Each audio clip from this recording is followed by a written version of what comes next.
and our first session on web video. D.Kirkpatrick is moderating. We're a little late. David, you can start, introduce the panelists, and have fun. Enjoy. Thanks, Rupert. Hi, I'm D.Kirkpatrick from Fortune. Before we do anything else, I just want to tell you, if you don't know, that at 1:30 Mark Zuckerberg is speaking, and I'm interviewing him upstairs, so don't leave before that. For some reason, it was a secret until just a little while ago, but maybe you all knew that. I don't know. So the session here is on video. And I have to also give you all a prize for getting here so early. I guess several panelists were at the party till 4, so I guess it doesn't stop anybody to not get any sleep. So in terms of TV and video, I conduct an ongoing market test of the most sophisticated type, which is in the form of having a 16-year-old daughter. And she basically doesn't make any distinction between sitting with the laptop on her stomach watching Hulu or ABC.com or something like that, and going almost entirely using the DVR and watching TV on a slightly bigger screen in the other room. But so I think it's just indicative of, there's a wide open universe of undefined future for television and video. And I think we're going to gain some insight into it from these panelists, because they all have interesting opinions and are doing diverse things. One of the good things about this panel, and by the way, we did lose our ESPN panelist to a family emergency, but these people don't basically compete with each other. Each one of them represents a different piece of the video ecosystem. So I think between all of them, we're able to sort of assemble some kind of a complete vision of what's happening with video on the internet and where it's going. But the other thing about it that's interesting to me is when you look at the data, and actually I meant to bring the numbers and I didn't, but somebody here probably has them, but when you look at advertising spending globally, and in every single country, television advertising is still the lion's share of all ad spending, period. And being in the print media, I can tell you it's not growing in that area. Even though all ad budgets are shrinking at the moment, more or less, the percentage held by TV has not dramatically dropped, as far as I can tell, in any major market, although internet, of course, is creeping up, but it's still an infinitesimal percentage in most markets, with the possible exception of the UK and the US, especially compared to TV. And the other thing about it is that the advertising industry understands video, and they really prefer to continue to work with video because it's more convenient for them and less effort. So that I think one of the reasons we haven't seen advertising shift away from television is that the ad agencies basically are lazy, and they know how to make TV ads. They don't have to work as hard as they have to do for interactive stuff. And maybe somebody here on the panel will disagree with me on all this, but so it would be great if we could find a way to take all that TV ad money and put it into monetizing video of the far more diverse and interesting and targetable sort that we have on the internet. But I think, as the description that the DLD people wrote for this panel says, the future of TV holds many mysteries. In other words, it is still the Wild West. So we're going to hear where some people think it's going to go, and we'll get a lot of time to hear your thoughts. We're starting late. I don't know when we're going to end, but we'll try to get a full hour here. So let me just quickly introduce who the panelists are, and I'm just going to basically introduce them by name and company and let them each describe what they do, because it's a little, it's hard to describe some of these things exactly.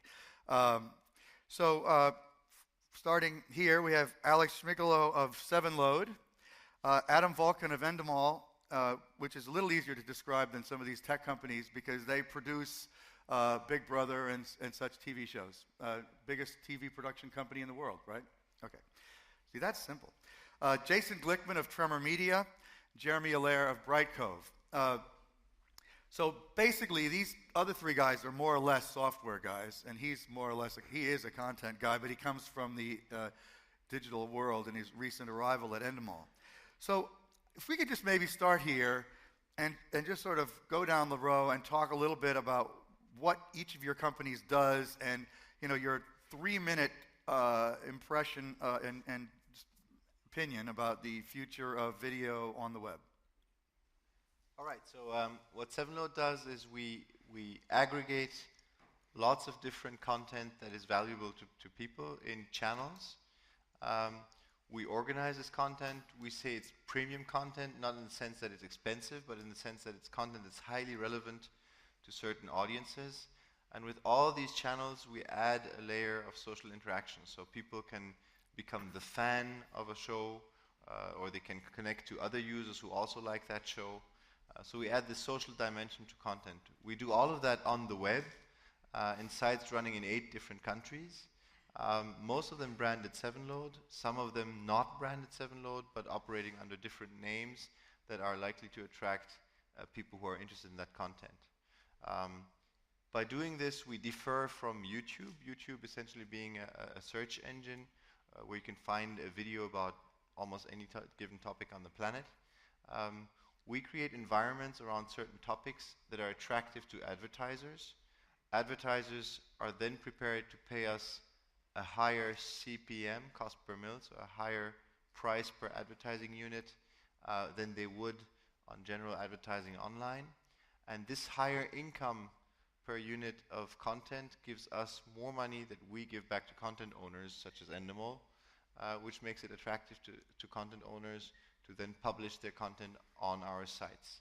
So what we try to be in a nutshell is we try to be leaders in monetization and not in traffic, and we're running quite well. So wait, so what kind of CPMs are you getting? Well, to give you some basic numbers, advertising sales are always a bit complicated, but so the gross CPM, the official price the advertising is sold at is a 50 euro CPM in our environment, as opposed to an average of $5 that you'll find in normal display advertising online. 50 euro? That's right. You really get that? As I said, advertising pricing is complicated. Yeah, but I'm asking you what you're getting, not what you say, not what you're telling your, not that the marketing speak. Come on. We still get, on average, 4 times higher net CPM than in normal advertising. So on average, if we normal being what? What do you mean normal? Well, if you have a $5 CPM, which is a classic price for. So you're getting 20. That's right. Okay, thank you. Adam. So Endemol. Yeah, Endemol is the largest television producer in the world. We produce almost 40,000 hours of television content each year, and we operate in 25 countries, but license and produce formats in up to 60 countries. So we have a very large global platform, primarily for television production, but also for distribution, where we have a very strong but smaller and growing business in the distribution space. We had about 5,000 hours of finished programs, and we've just extended that to about 20,000 with our acquisition last week of Southern Star. In the digital space, we have a lot of opportunities and a lot of activities today. We broadly divide our activities into 2 categories. The one is exploiting and extending our core television brands like Big Brother, Fear Factor, Deal or No Deal, Extreme Makeover, Home Edition, Wipeout, and many more. We have I think we have about 500 shows globally. So one part of my role is extending those brands and monetizing them in the online space through digital distribution, games, gambling, and a host of activities. And the other part of what we do is original programming for online, which is a rather nascent space, but extremely interesting, and one that we believe Endemol is very well positioned for, which is to create content exclusively, or at least originally, for the online space, and really taking advantage of interactivity and engagement and really thinking about what the online audience wants to consume, rather than just trying to repackage entertainment that was created for an entirely different viewing experience. The other exciting opportunity about our original programming activities is the opportunity to integrate advertising and sponsorship into into the programming and into the storyline. And I think that's a really interesting opportunity in the online space, and one that has been quite severely restricted in the television space in some markets, although not all. And we believe that over the coming years, that will be a big growth area for our business. Adam, did you say gambling? I did. So that's a very promising form of monetization, one would assume. A little bit atypical from the way we've thought of television being monetized. But is that a fairly big opportunity then for Endemol? Yeah, I mean, well, firstly, we don't do any gambling or even mention the word gambling in the U.S. or any other countries where gambling is not legal. But as you may know, in Europe, according to EU law, gambling is legal, and in some countries like the UK, there's a very solid... Yes, I know the EU is very interested in protecting the consumer, so that's why it's legal here. Right. Okay, go on, sorry. And our brands, such as Deal or No Deal, Golden Balls, 1 vs. 100, lend themselves very well to fun, entertaining games. We focus a lot on less on hardcore gambling and more on sort of entertainment type games like bingo and slots and skill-based games. But seriously, is that something that you expect to be a significant percentage of your revenue from online content? Yes, and it already is. It already is. Yeah. So just quickly, before we move on, you are a recent arrival at Endemol. So just quickly, what were you doing before, and why did they hire you? What is your mandate? I don't know why they hired me, but before Endemol, I worked in venture capital and entrepreneurship. I started some companies and invested in companies out of London. I worked for a firm called Arts Alliance, and I came to Endemol in September, so I'm reasonably fresh in the television space. I have a background in digital media, focused on entertainment space, but not specifically within the television industry. And my primary focus at Endemol is to grow our digital media activities in 25 countries. Right, so the existence of your job and your being there is indicative of a new emphasis at Endemol on trying to monetize this arena, right? Correct. Yeah. Okay, good. So Jason, what is Tremor Media, and where's video going on the web? So Tremor Media is an online video ad network. In the U.S., we're the leading online video ad network. We do have a technology, but at our core, we're a media company. So what we do is we aggregate content across multiple sites. In the U.S., we have 1,500 sites, all professional content. We break those into channels, so it could be travel, finance, technology.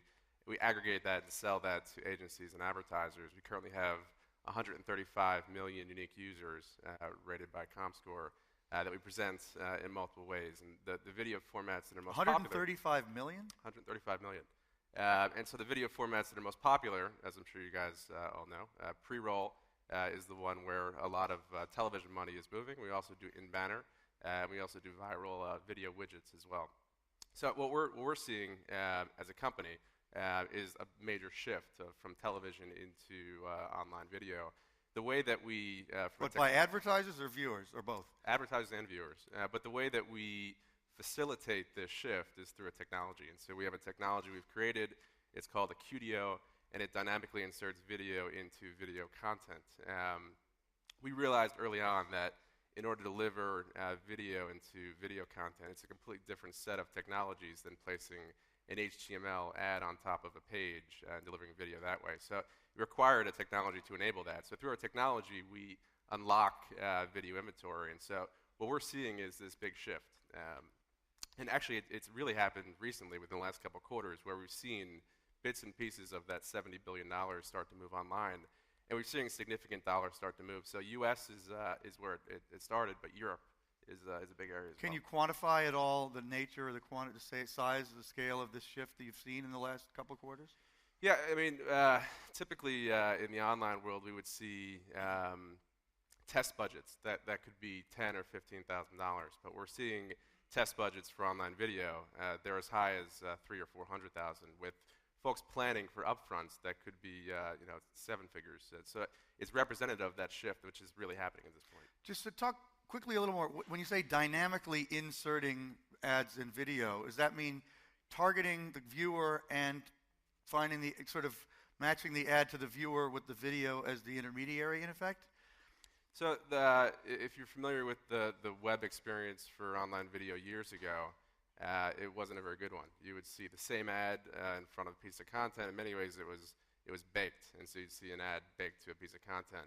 What we do is we dynamically insert ads based on the attributes of the user. So whether it's the demo or geo or frequency cap, we can determine the attributes of that user and deliver the appropriate ad. And the more you can determine those attributes, the more you can charge for the ad, presumably? Sure. Yeah. I mean, the rates for advertising go up the more that we can target. And so what can I force you to say about CPMs? I can give you my rate card. No, he tried that. So I'll give you the industry averages. So run of network, I'll focus on pre-roll. Run of network can be anywhere between $8 and $15 CPM. For targeted ads, you can see it as high as 25 to 40, but it all depends on the category. So categories like health or auto that are very much in demand, those CPMs can skyrocket. Okay, good. So Jeremy, any comments, anything you've heard? Tell us about Bright Cove and where the world is going. Sure. It's all good. It's all. No, but that's not a sufficient comment. But okay, we'll go with that for now. Yeah. So Bright Cove is a software platform company. We operate a software platform online for online video. That includes a set of applications, so productivity applications that producers or advertising staff or designers would use, and then a development platform that web developers, web application developers would use to integrate and build video experiences into their websites. So our business is to work with people who run professional websites, whether they be medium to large media companies or government agencies, schools, corporations, etc. So people that want to use online video for presenting content. The lion's share of our business is from the media industry. So it comes from television companies, it comes from newspaper companies, magazine companies, music companies, pure online companies, as they have a very strong vested interest in creating new revenue streams from online video. I guess looking at what we're seeing and what would happen going forward, I think the last couple of years have been really quite exciting. So we've seen virtually every kind of media company get into the video business, and I think one of the characteristics that's different about online video from traditional television is that the barriers to entry have gotten so low and so inexpensive that companies that historically could have never been in television are now making significant investments. So some of the biggest online video providers that we work with are newspaper companies, for example, who are now competing with traditional television news. Like New York Times as a client? Sure, the New York Times is a good example of that, where they're reaching a viewership that is rivals a cable channel, and their production costs are very, very low. They highly leverage the staff they already have, so they don't have the same kind of infrastructure investments that a CNN would have. And for the first time, they're able to access television ad dollars, this sort of shift that we're talking about here, which is very attractive to a print company whose core business is in decline. So overall, even in the current macroeconomic environment where there is a kind of compression in prices for ads, there's compression in a lot of other parts of business, online video is definitely one area for media companies that appears to be sustaining its level of investment or even increasing its level of investment, because it's one of the very few areas of their business that actually has growth, and so that's good. The original vision for my company was very much that open devices would emerge that were actually connected to television sets, so you could actually watch internet TV on a TV. That didn't happen. It still hasn't happened. We're still a long way from that, but I do think that is in the horizon. So looking forward, at least, I think to the overall overarching point, which is unlocking value, monetization, etc., the dollar shift at a significant scale will really, I think, only come when you really have a product that can be mass consumed at a scale that is similar to the mass consumption of television itself. And as a percentage, as you were saying, of the traditional television business, online video is still infinitesimal. And so I think a lot of advertisers are still, in some ways, waiting on the sidelines for the same level of investment until they have the same quality of product and audience that you would in traditional television. But Jeremy, by definition, web video is so much more fragmented than television as we've historically known it. So you actually believe it's possible that that fragmentation could somehow be cut through from the consumer's point of view, so that they could start to see the content that's coming over the web with the same kind of concentrated focus and mass audience interest? Well, I think that there's two things. I think how would that happen? How would we get from here to there? Sure. Well, I think you have to make a distinction between two things. I think one is snackable content, sort of disposable content. I think that you consume on the web is massive. Video specifically is massive, will grow. When I talk about examples that are not media companies that are using video on the web, their goal is not to put an hour-long program on a television set. It's really to educate or inform or entertain.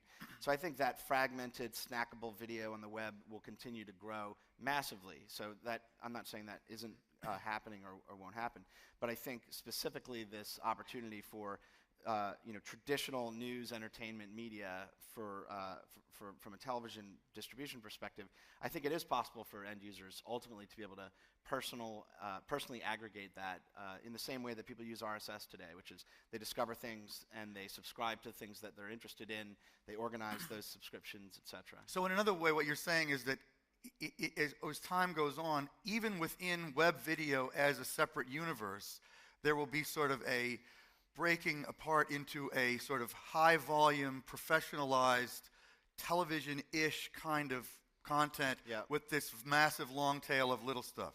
You think that? I do. He's disagreeing. But before you disagree with that, okay, I'll come back to another question for him in a minute. Why do you disagree? Well, I don't entirely disagree, but I think there's something more fundamental that has happened.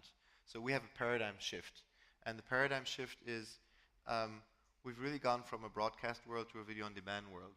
Now that has huge implications. It's not just about, I can order my movie now.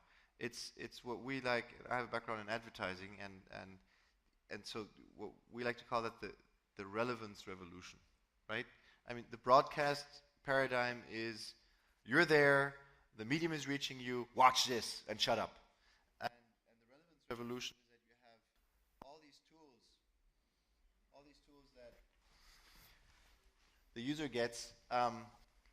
So that he can decide what he's watching. And in terms of the business model, that means it's either free or it's flat. There's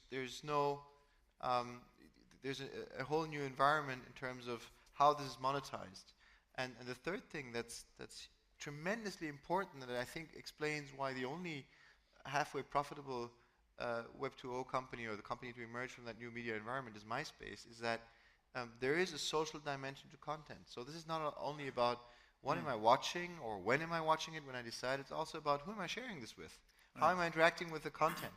And that means that it's not about how many minutes per day do I have, and how is that going to be divided between my cable operator and whoever else reaches my TV set. It's about how much time am I going to decide that I'm going to allocate to certain topics, and then the media is just a facilitator. And my bet, and I'm sure all my panelists agree, and I think that's what you're betting on, is that 5 years from now, there won't be an online video, because every quote-unquote website, which is probably a disputable term for the reality in 5 years too, is going to be video and interactive and social. So it's more going to be about the content and which target groups you reach and who are you relevant for in the relevance revolution than the particular technology of distributing moving pictures. I would agree with that. So from the advertising standpoint, the web has so many choices, and so we're not selling based on a specific piece of content. So we don't have the American Idol or the Big Brother that we'll sell against that can draw a huge sum of users. So it's by aggregating all of the smaller content. It's still professional content, but aggregating into demographics. So as a network, we sell based on a demo. So we're in many ways, we're giving the advertiser what they're trying to buy on television, a male 25 to 54 household income. But that's what's driving the usage, and that's what's driving the advertiser interest, not trying to force the television model and buying a specific show. But I'm going to, Alex, are you also saying in 5 years we will still have conventional cable TV broadcast kind of a model that exists in parallel, or are you predicting some kind of convergence in addition there? Well, first of all, let me disagree with the fact that a Big Brother format will not be important. I actually think that what happened is that target groups that heretofore were not reached by a Big Brother format are suddenly being reached. We're exclusive licensee for Big Brother in Germany, and suddenly you have all these intellectual people with high incomes watching Big Brother, right? Which is surprising or not. And in terms of prediction in 5 years, I don't know if it's going to be exactly in 5 years, but yes, of course, there won't be a traditional cable business model. There will be some form of interaction. In fact, there's lots of stuff going on. We saw at CES this year in terms of, how can we enhance whatever's going on set-top boxes? How do we get to the screen? Well, it's happening. I mean, at Time Warner Cable, where I live in Manhattan, you're beginning to get thousands of VOD shows through your cable box. So from the, from the consumer's confused point of view, it's, especially if you're not 16, where you have a little more trouble navigating all these changes, it's extremely confusing to know where you go to find what you want, right? And I think one of the real questions that we face in looking at the evolution of video is how do we solve the consumer's confusion, right?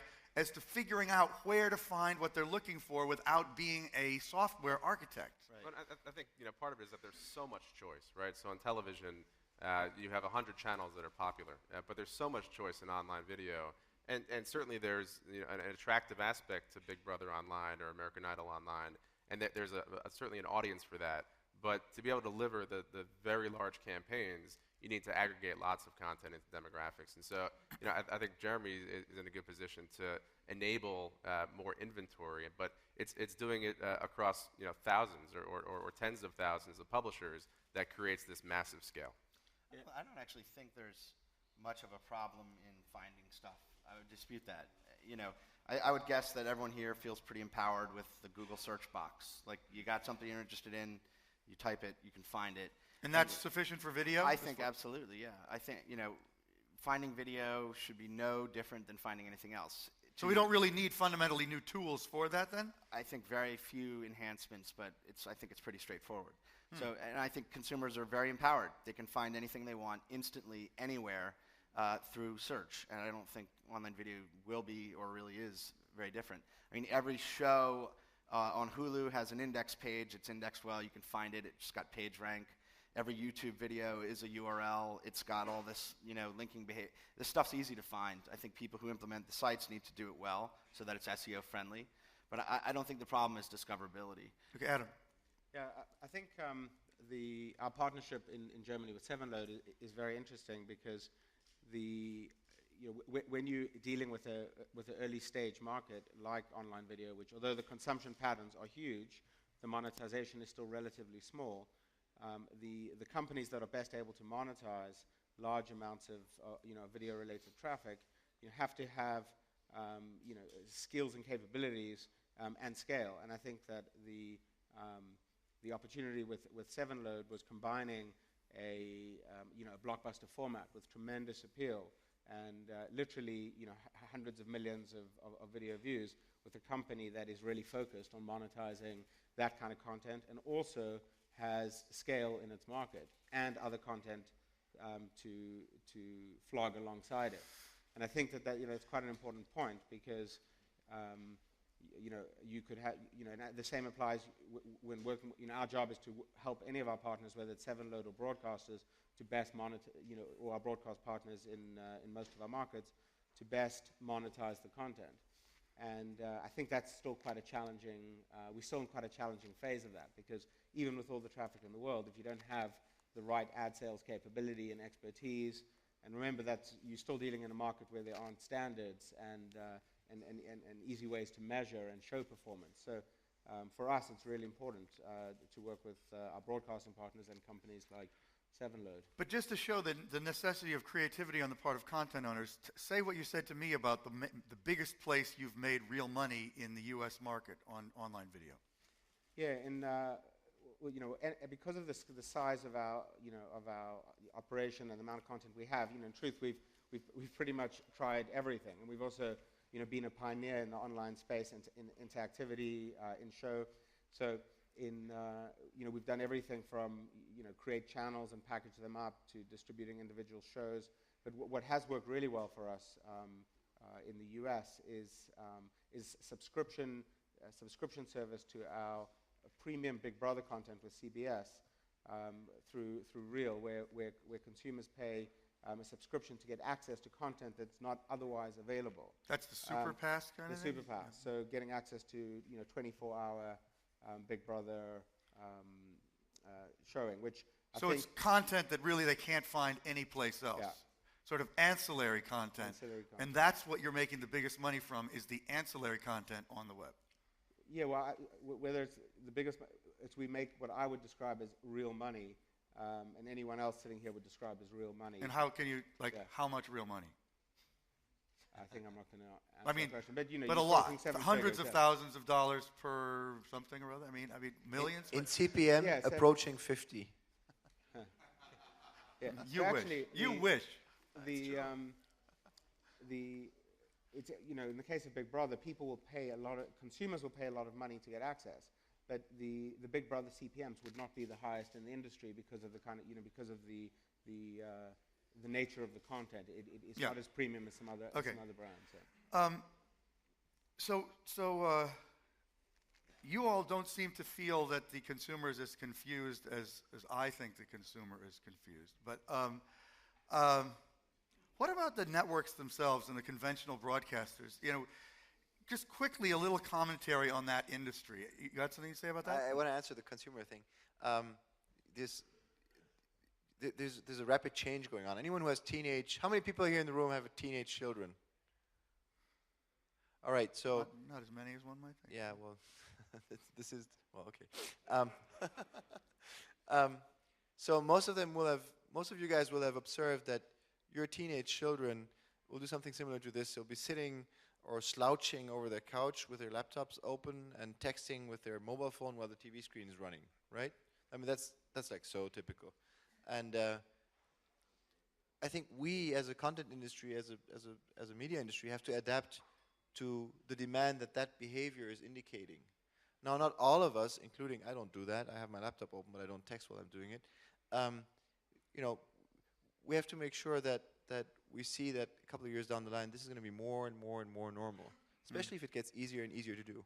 Okay, but since I'm a Facebook-obsessed person, what do you think about what Facebook did with CNN at the U.S. inauguration? You're familiar with that, I assume, right? If anybody doesn't know, CNN and Facebook partnered so that you could watch the inauguration on its live stream with commentary from all your friends in the same window simultaneously, and it was enormously successful. Case in point. I mean, if you look at the usage of Facebook, the traffic per visit has been stagnating. It hasn't been going down, but has been stagnating for a while, up to the election. And the reason is that after a while, you have all your friends on there. You've poked and shared beers a lot, and then you need something else. You need content. So Facebook is now the largest photo sharing platform in the world. Well, that's because people like content. The inauguration went really well because people like to interact around content, especially if you're going to have Obama elected as president. So that denotes that there's a lot of stuff going on. Yes. Yeah, that is content we like. Did you have, go ahead. Axel's point is a good one. The concept that if you ask and poll the teenagers, they're not watching television, they're watching online. And slowly that's becoming a very attractive, in the next couple of years, a very attractive demographic for advertisers. So it used to be that advertisers could ignore the fact that there was this usage shift. But now they're seeing that their core demographics are no longer watching television. But to your original question about the networks, so it's an interesting situation that's happening with the networks and what they're doing with content. I'd love to get Adam's take on it as well, where they can't get the amount of viewers, and they used to be very protective around their content, need to exist on a specific URL. They've now syndicated, so CBS has created the audience network, and where they initially had tried Intertube to keep everything on one site, they've now agreed to sort of take their content and spread it. And so it's taken a shift in mindset as to the comfortability for these content owners to take and have their content in places that they may not necessarily know. And so that's something that I think has been a very recent, but also a very quick change, where it was drastically the other way, where they're very protective. And now you can find CBS content or Hulu content in places where you can download it and embed it on your pages, and it's spread on hundreds, if not thousands, of sites. So it's been a quick shift in these media companies that operated in a very specific way for a very long time. Actually, could I just stick with Facebook for a second? How much of the content that you're monetizing is being monetized on a Facebook page? So for us, we're a little bit more specific. Our advertisers are very careful about the sites that they advertise on, and we operate a transparent ad network. So we actually don't work with user-generated or social sites, but we do see advertisers becoming more comfortable with that. Do you think you will, though? Eventually, yeah. I think it's driven by advertiser interest, and over the next 18 months, I do envision there'll be more interest in social and user-generated sites. But for now, there's typically we receive RFPs. There's typically we don't want to advertise on anything user-generated, just because there's that fear of something appearing. And one impression out of a 50 million impression campaign can be disastrous if it's in the wrong spot. I always wondered about that. That's what they always say, but I'm not sure I buy that. But anyway, go ahead. What were you going to say? Yeah, just to pick up on the idea of entertainment on social networks, Endemol is very focused on that space, and we've had a number of projects. I'll talk about one that we've done and one that we're about to do. We partnered with Bebo in the UK to create a online entertainment show called The Gap Year, focusing on teenagers taking the year off after high school before university, which is a huge thing in the UK and some other countries. And the idea was to create something that really couldn't exist in any other environment. And we, through Bebo, taking auditions, picked 6 students and followed them around, followed them on their travels in countries like Australia and others, with a lot of the course of events linked to the input from the Bebo audience. And it was, and also with a lot of advertising integration. We had 13 sponsors, major brands, working with us to integrate their products into the show. Chewing gum companies, mobile telephony, games, and really created like a unique interactive experience that made money for Bebo and for us. We're also working with MySpace. We've just announced a really interesting project with MySpace called Married on MySpace, where a couple gets selected by the MySpace community to get it's a couple that's already planning to get married, get chosen, and the entire... I was thinking it would be really rad if that was not the case. And the entire... But very much in keeping with the MySpace ethos. But anyway, go on. The entire wedding experience is determined by the community, including location, dress, and the idea is to create a format that could travel to other markets and also extend.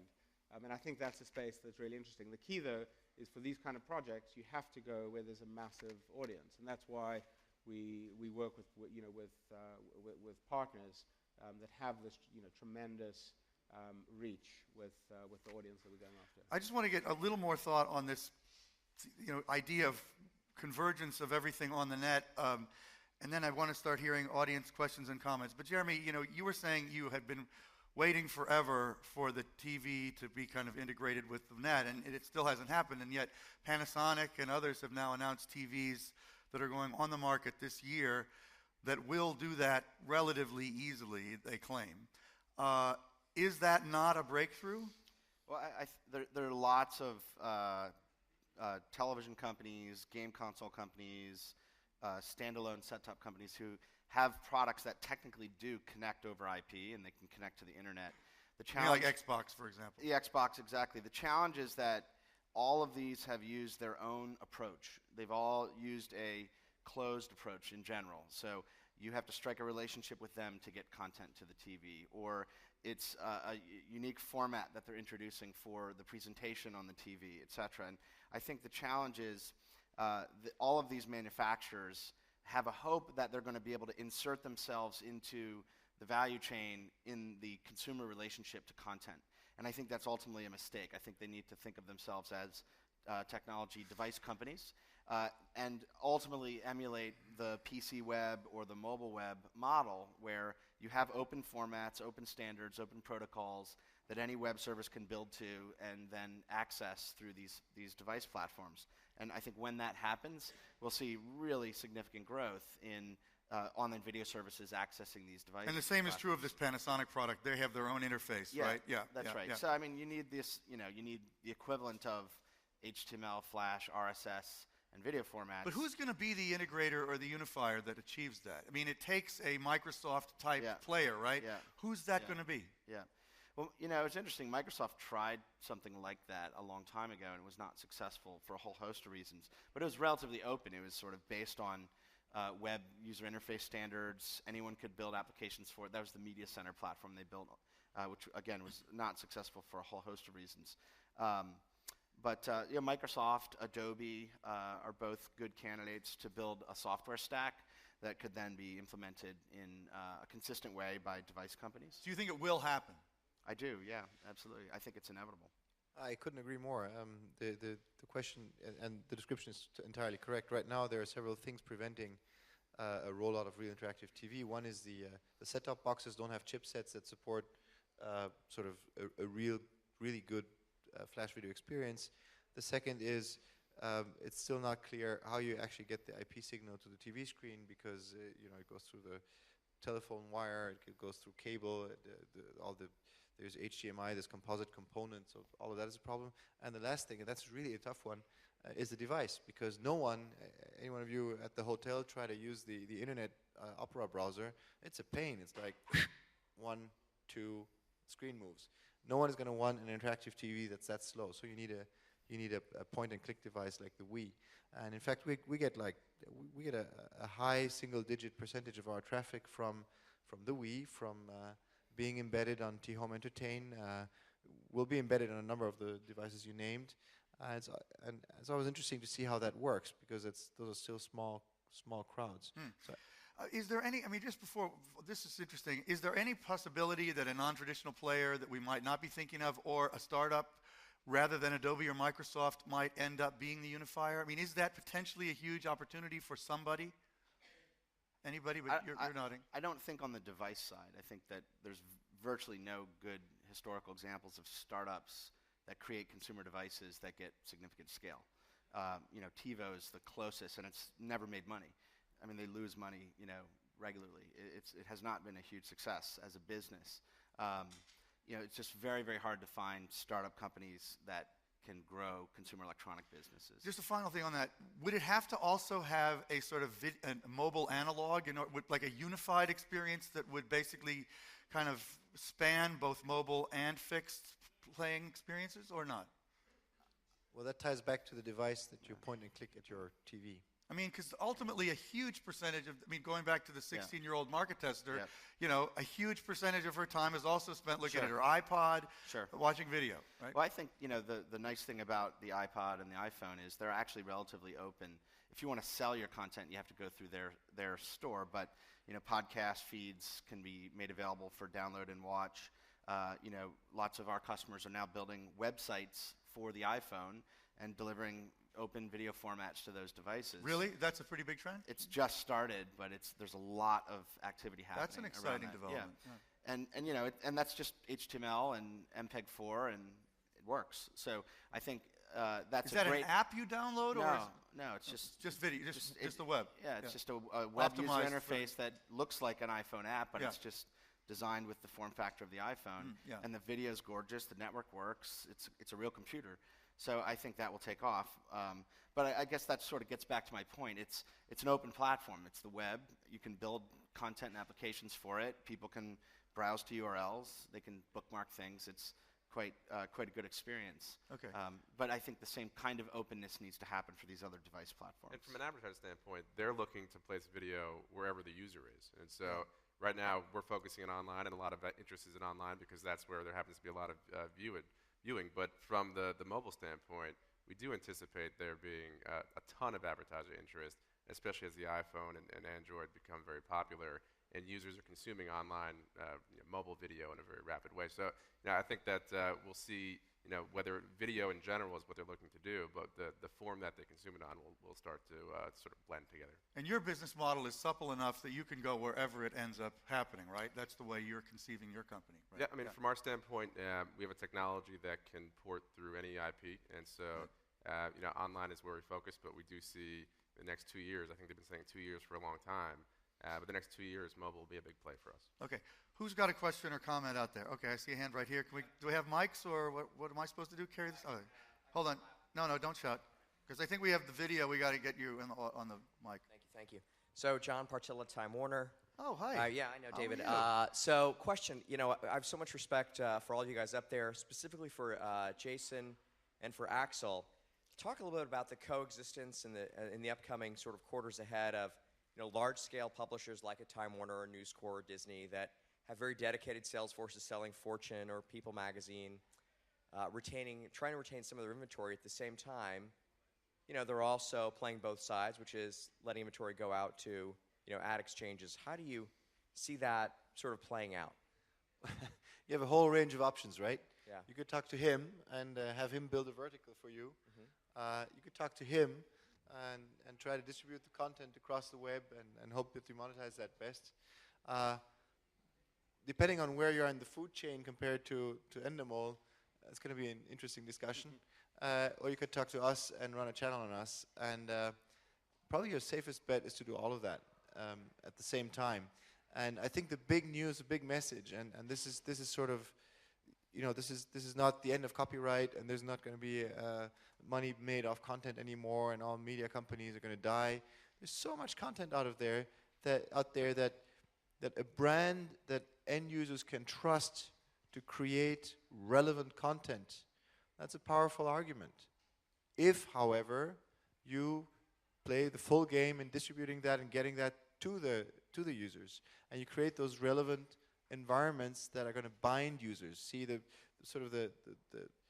tension we have is that he says, go where the user is in his sort of fickle attentiveness, and we say, if the stuff is really good, users are going to come back. And it's always easier to have somebody you bind than to try and regain that person on a one-off each time. But essentially, those are your options. And I think, from the standpoint of having a sales force, the comfort with as we talked about earlier, taking it off deck. And so exchanges are a big play now. But the ability for a sales force to present inventory that doesn't exist on a specific site and be able to explain why it's valuable against a demographic that could be on thousands of sites is a big point. Is a big what? Did just finish the sentence? It's a big point to be able to, for a sales force to be able to explain but that. It's hard. It's difficult. Yeah. Many salespeople are very standard in what they're pitching, Yeah. and they're not able to explain that very concept. Yeah. But the ones that do will see the most revenue because Okay. that's where the inventory exists. Great, Jeremy. I was just going to note, we get to see a lot of ad sales throughput within our publisher sites. We can essentially see, of the companies that are running, and it's News Corp and it's Fox and the New York Times and all these, a lot of television companies as well. I have to say, most of these companies do a really lousy job selling through advertising into their online video. It's really startling how poor of a job they do. And so there's quite a bit of money left on the table, as far as I can tell. They're selling, a campaign here, a campaign there. It's not consistent. Sometimes they have advertising, sometimes they don't. They're not taking advantage of, video networks, video ad networks like Tremor. That's something we're hoping changes because we want these people to be successful. We want them to actually have, revenue to offset what they pay us. But it's quite remarkable. And I think given the economic environment, there's sort of two forces at work. The economic, which is they can't afford to leave, a penny on the table. And so I actually think that the mainstream media companies will be much more inclined to use video ad networks going into this year than they have historically for philosophical or political reasons they maybe hadn't wanted to. I think the other is we still, the way video advertising seems to be sold by traditional publishers online today is still locked into the traditional mentality of sort of, we have this brand and this content, we're going to sell a sponsor or sell a couple of sponsors, and that's not going to go away. But to reach much larger scale the opportunity for these folks is to actually largely get out of the ad sales business, I think, over the long run, and take advantage of scaled systems that can actually, in a highly automated way, target advertising across networks. Well, given that also allows them to lay off a lot of people, I'm sure it will happen. Well, let's have a frank word about advertising. Advertising in general doesn't work. Advertising in general doesn't work. This is from a guy who's worked for 15 years in advertising. So the point is, as long as we have the display ad mentality, here's your advertising, please click here, not many people are going to click on that. And we all talk about CPMs. Actually, it's a very bad currency. It's thousands of people who've maybe watched or not the display ad. If we get to a point where we market much closer to what's relevant, we market to environments, and with ad formats, if I'm not watching the Golf Channel, that Callaway advertising will be exceedingly boring for me. I don't know how many spots, TV spots of women's hygiene products I've seen in my life. I've never bought any of that, and certainly not because of the ad. So the question is, how do you create those relevant environments and have ad formats that convert? And when are spenders going to look at that conversion rate and not only at the CPM? I think there's sort of, in my mind, a holy grail of targeting that will help to address your point, which is coming, and it's available through the capabilities of online, and that's real-time demographic targeting, the ability to eliminate all of the waste. And so you look at what people are buying on television, and they're trying to hit a demographic, but it could be as high as 50% that they're hitting the demographic they didn't intend. Through technology that exists right now online and through what's going to be developed, you'll see the ability to just target that specific demographic. And if you charged the same price and made it an apples-to-apples comparison, you're actually getting a 50% discount. Okay, back there, right on the aisle there. I think we have a few more minutes. I have no idea, but keep going. Hi, I'm Nimrod Kozlovsky from a company called Ply Media. We do enrichment of video with interactive applications. I think it's an amazing panel, and I think you really gathered the most innovative people in the video space. But we realize from some of the research and analytics we do on the video space that there are some behavioral patterns which seems to be not in line with what we thought. First of all, we realize that the pre-roll, which is the most dominant way of advertisement now, just doesn't work. There's something like 50 to 70% leaving of the video that we see. People abandon of the video just because it's a pre-roll. It's not true. It's not true. In some sites. Yeah. Depends. If the pre-roll is longer than 8 seconds, that may be the case. Yeah, that's true. It's true. longer. Yeah. And we realize that some of the innovative formats you were talking about, I think Tremor or 7Load have done a great job in that, convert much better, but advertisers, for some reason, don't go there. Second thing we realize is there's a different viewing patterns. People on the online many times watch video in the office space or mute. So it's an audio visual without the audio. So people actually with no closed caption or subtitles just happen to leave the video. YouTube made a revolution. They said, okay, we do automated closed captions or subtitles, and there was a booming viewing kind of like time people engage with the video. I wonder, how do you monetize audio-visual when people are in a mute space? I don't know whether that doesn't have to be a question. That was interesting. It's a comment. Unless anybody has an urgent thing, let's go to another question. Okay? Because I thought it was worth it in itself. Okay, here. I get it. Mike? Just get as many voices in as we can here. Keith here. I just wanted to work backwards from the opportunity.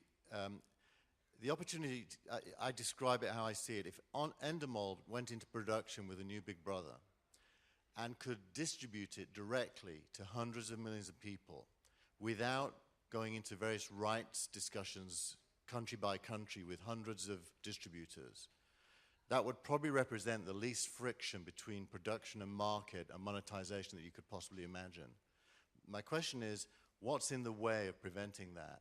And one thing that strikes me is this whole idea of different rights in different territories. My kids live in California and watch Doctor Who, and the only way I can get it is on BitTorrent. That seems crazy that I can't just buy it. Okay, just real quick, what do you think? Yeah, I think it's a very interesting question, and I think there is certainly opportunity for us to try and do some global projects. But our primary business is to work with broadcasters and digital distribution partners and to provide them with entertainment experiences. We are not a business-to-consumer company. Now, of course, there is opportunity for us to do that more.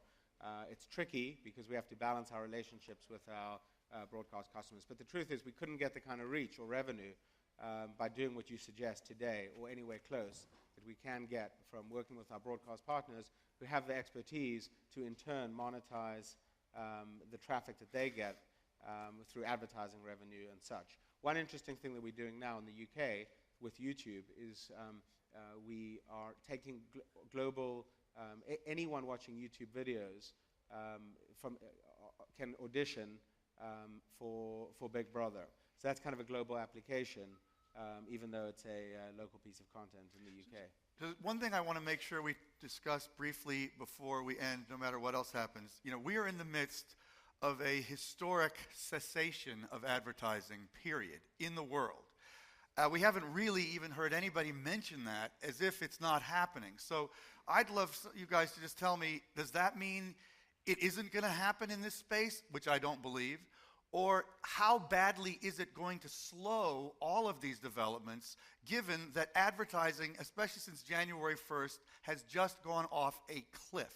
Well, and I could address it from just the video, and I'll let you maybe from an individual publisher, but from just the overall video advertising across many publishers, we're not seeing that. We're paying very close attention and watching it, but even the most conservative estimates for online video by eMarketer are showing close to a 50% growth. And there are some that are showing... For this year? For online video for this year. So that's the one area that's going to show that kind of growth? It is the shining light within the many formats. And the standard formats will see either a single-digit growth or potentially a single-digit loss. So it is the one area where advertisers are now shifting more budget. Now, it's starting from a smaller point, so it's easier to grow. But we're not seeing a cessation in the online video side. Remember 2002 and the advent of keyword advertising on Google? Google just grabbed 60% of the online advertising market in the recession. Yeah. So we're part of the solution, not of the problem.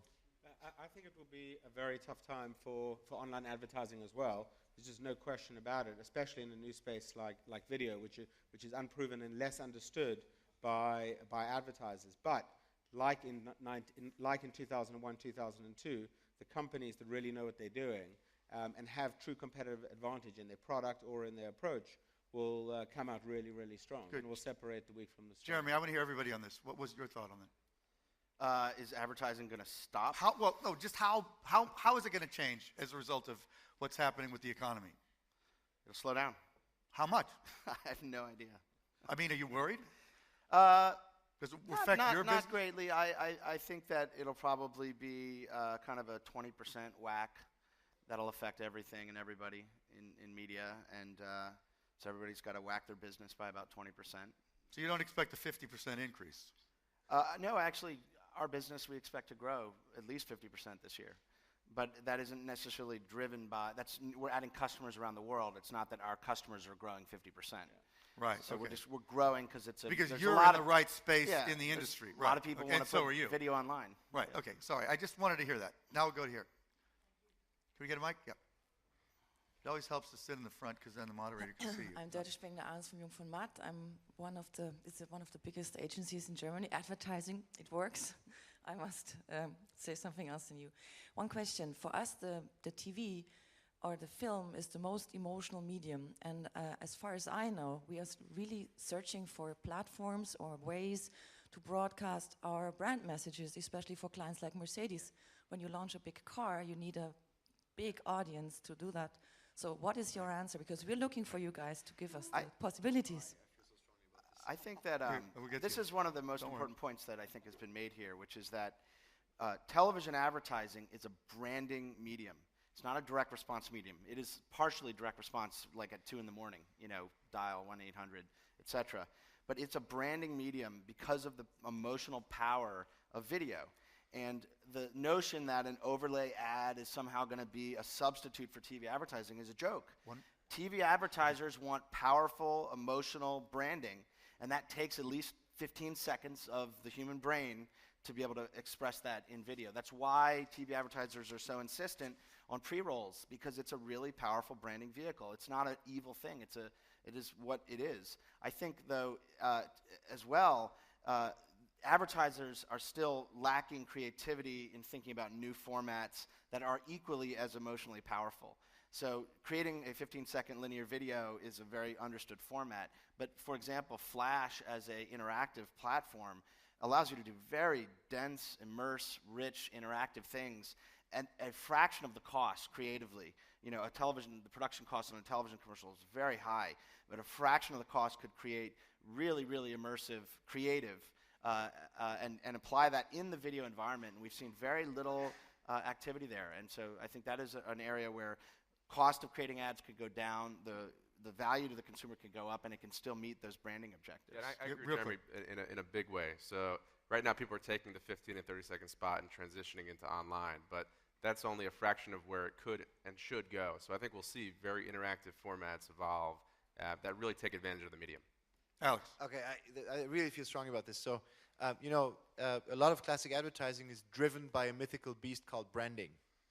If you look at the true conversion of the average TV spot, it's abysmal. That's why certain industries can afford to do it, because they're earning so much off their customers that it doesn't hurt that much. But hey, look at the car industry, for example. Nothing is more emotional than your friends. Nothing is more emotional than your friends. Social interaction around relevant content that you decide when you want to watch it is much more powerful than that totally repetitive car advertising. All look the same, even for Mercedes, and it just hasn't gotten to the advertising world. Now I'm gonna get bashed after this panel for saying this, but it's the truth. It's the truth. Most of that advertising, not all of it, but most of that advertising doesn't work. It's driven by an industry that craves awards, that has its own rituals. Every time, like when the A3 was launched, the Audi A3, at 25% less budget, 17% more car sales, with a viral spot created by Wim Wenders distributed through the web. Web was the main medium. That tells you something. Every time a consumer has a decision-making process that involves looking up stuff, that may not be the case for Danone yogurt, but for everything else, he looks the stuff up on the web. Social interaction, that's the most powerful way of reaching people. Not broadcast moving pictures on TV. Could I also apologize, not for forcing you to say your CPM, but for calling you Alex? You must be used to it, but it's Axel, sorry. Anyway, we were going to take more questions, but we're really out of time. I think, you know, it's worked out very well without ESPN. It's been a great panel. Thank you all. Thank you, panelists.